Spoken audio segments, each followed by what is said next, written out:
Hello guys, কেমন আছেন সবাই? আশা করি সকলে ভালো আছেন। বরাবরের ন্যায় আমি আরও একটি নতুন টিউটোরিয়াল নিয়ে আপনাদের সামনে হাজির হলাম। আজকে হলো ফটোশপ নিয়ে টিউটোরিয়াল। অনেক সময় ফটোশপটা হ্যাং হয়ে যায়।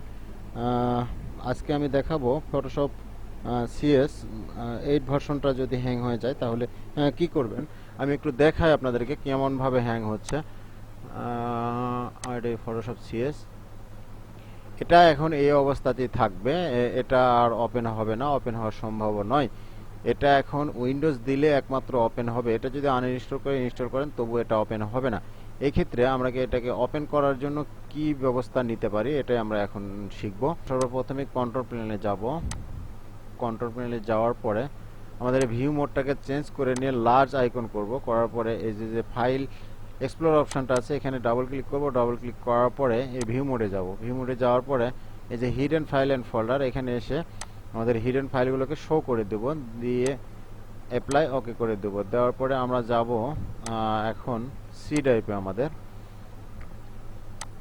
আমাদের সি ড্রাইভে যাওয়ার পরে আমরা যে ইউজার মেনুটা আছে ইউজার মেনুতে যাব। যাওয়ার পরে এখানে আপনি যদি পিসির কোনো নাম দেওয়া থাকে তাহলে সেই নাম এখানে দেখাবে। তো আমার এখানে নাম দেওয়া নেই, আমার এখানে এটা দেওয়া আছে।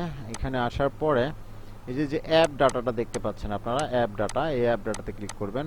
ক্লিক করার পরে আপনারা এখান থেকে এই নিচের এই রমেন এটাতে ক্লিক করবেন। এখানে এসে অ্যাডোবির মধ্যে প্রবেশ করবেন। অ্যাডোবির মধ্যে প্রবেশ করার পরে দেখেন একটা ফটোশপ নামে অপশন আছে,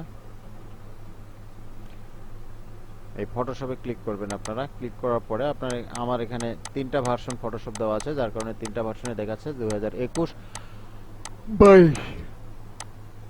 এটা আমার সমস্যা এইটা, আমরা এইটা ওপেন করব। ওপেন করার পরে অ্যাডোবি ফটোশপ সেটিং, এই যে একটা দেখেন নিউ ডকুমেন্ট সাইজ, এই ফাইলটাকে আমাদের ডিলিট করে দিতে হবে। এটা ডিলিট করার জন্য আমরা সিলেক্ট করে কিবোর্ড থেকে ডিলিট চাপতে পারি, আবার ডান বাটনে ক্লিক করে ডিলিট চেপে দিতে পারি। এখন আমি এটাকে কেটে দিলাম। কেটে দেওয়ার পরে এটা আপনি চাইলেও করতে পারেন, না চাইলেও করতে পারেন। আবার কন্ট্রোল প্যানেলে এসে আপনি ফাইলটাকে ডাউনলোড শো করে দেন।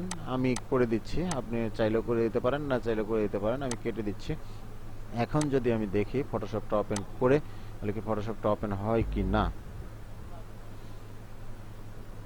দেখেন গাইস, আমাদের ফটোশপটা কিন্তু ওপেন হয়ে গেছে। তো এইভাবে আপনারা আপনাদের ফটোশপের সমস্যা সারতে পারেন। যারা স্টুডিওতে কাজ করেন তারা বিশেষ করে এটা বা 7 এগুলোতে কাজ করেন, আর যারা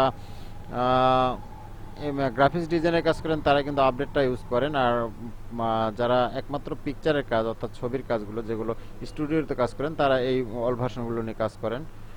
তো গাইস, আমার টিউটোরিয়ালে যদি আপনাদের এতটুকু উপকার হয় দয়া করে আমাদের চ্যানেলটি সাবস্ক্রাইব করে বেল আইকনটিতে ক্লিক করে রাখবেন। ধন্যবাদ সবাইকে। টাটা, বাই বাই, আল্লাহ হাফেজ।